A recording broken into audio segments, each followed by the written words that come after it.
అందరికీ నమస్కారం. రాశి ఫలితాలు ఛానల్ కి స్వాగతం. మకర రాశి వారికి జరిగే శుభాలు అశుభాలు ఏంటో తెలుసుకుందాం. ఈ వీడియోని తప్పకుండా చివరి వరకు చూడండి. ఈ వీడియోని ఇంకా లైక్ చేయకపోతే వెంటనే లైక్ చేయండి. ప్రతిరోజు మీ రాశి ఫలాలు అందరికంటే ముందుగా తెలుసుకోవాలంటే క్రింద కనిపిస్తున్న రెడ్ కలర్ సబ్స్క్రైబ్ బటన్ ని క్లిక్ చేసి ప్రక్కనే ఉన్న బెల్ బటన్ ని యాక్టివ్ చేయండి.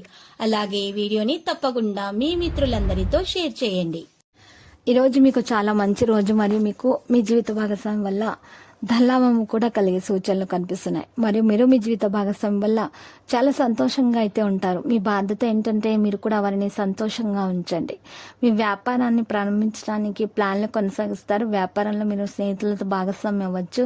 వ్యాపారాన్ని విదేశాలకు విస్తరించాలని మీ కోరిక మీకు ఈ రోజు తొందరగానే నెరవేరే అవకాశాలు హెచ్చుగానే కనిపిస్తున్నాయి. రాబోయే కాలంలో ఈ కోరిక తొందరగా నెరవేరే అవకాశం కూడా ఉంది. ఈ సమయంలో చాలా సవాళ్ళను ఎదుర్కోవాల్సి రావచ్చు. రాబోయే సమయం చాలా బాగుంటుంది. మీరు దీన్ని నమ్ముతారు కూడా. ఎందుకంటే మీకు పరిస్థితులు అనేవి మారడం ప్రారంభమైపోయాయి. ఇక ముందు వివాదము నివారించాలి. కోపాన్ని నియంత్రించుకోండి. సూటిగా మాట్లాడేటటువంటి ఈ మీ యొక్క గుణం వల్ల చాలా మంది యొక్క మనసును ఒప్పించే విధంగానే ఉంటుంది. మీరు ఈరోజు మీరు వారితో చక్కగా మాట్లాడతారు, ప్రవర్తనను కొనసాగిస్తారు. చట్టపరంగా ఉన్నటువంటి విషయాల్లో ఈరోజు మీరు పక్కన పెడితేనే మంచిది. ఆ విషయాలు దాని గురించి ఈరోజు ఆలోచించటం మాని మీ యొక్క భార్య భర్తల మధ్య ప్రేమ ఏ విధంగా పెంచుకోవాలి అనే దాని మీద మీరు శ్రద్ధ వహిస్తేనే మీకు మేలు కలుగుతుంది. లేకపోతే గొడవలు అయ్యే అవకాశాలు హెచ్చుగా ఈ రాశి వారికి కనిపిస్తున్నాయి. విద్యార్థులు మంచి ఫలితాన్ని దక్కించుకోగలుగుతారు. అయితే విద్యార్థులు ఈ రోజు హనుమాన్ రక్షా యంత్రం మెడలో ధరించడం వలన వారికి ఉన్నటువంటి నెగిటివిటీ దూరం అయిపోతుంది. అన్ని శుభాలైతే రాశి వారికి మరి కలుగుతాయి. వాళ్ళ విజయం సాధించగలుగుతారు. జీవిత భాగస్వామి నుండి మద్దతు లభిస్తుంది. ఆస్తిలో అనుకూలంగానే ఉంటుంది.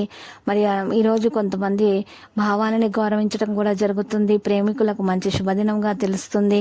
పెద్దల సహాయ సహకారాలు అందుకుంటారు. వివాహంలో మరి ఎవరైతే మరి అడ్డంకులు ఆటంకాలు ఉన్నాయో వారు తొలగించుకోవడానికి మరి ప్రేమికులైతే ఈ రోజు ఒక పరిహారం చేయాల్సి ఉంటుంది. ఆ పరిహారం కొరకు 2 తమలపాకులను ఉపయోగించాలి. ఒక పచ్చకర్పూరం తీసుకోవాలి. ఒక తమలపాకు మీద ఒక పచ్చకర్పూరం ఉంచి దాని మీద ఇంకో తమలపాకును పెట్టి మరి దాన్ని కూడా ఒక కాగితంలో ఉంచి పుట్లంగా కట్టి మీరు ఈరోజు వినాయకుని ఫోటో ముందు ఉంచి పూజించి ఆ తర్వాత గనక ఆ పొట్లాన్ని ప్రవహించినట్లా వేసినట్లయితే మీకున్నటువంటి సర్వదోషాల నివారణ అయిపోయి అన్ని శుభాలైతే మీకు కలుగుతాయి. లక్కీ సంఖ్య 54. లక్కీ కలర్ అయితే మరి నేవీ బ్లూ. ప్రతిరోజు ఈ విధంగా రాశి ఫలాలు తెలుసుకోవడానికి వీడియోని తప్పకుండా లైక్ చేయండి. క్రింద కనిపిస్తున్న రెడ్ కలర్ సబ్స్క్రైబ్ బటన్ ని తప్పకుండా క్లిక్ చేయండి. లైక్ మరియు సబ్స్క్రైబ్ చేసిన వారికి ఈ రోజు ఏదో ఒక శుభవార్త వినాలని నేను దేవుణ్ణి ప్రార్థిస్తున్నాను. Thank you for watching this video.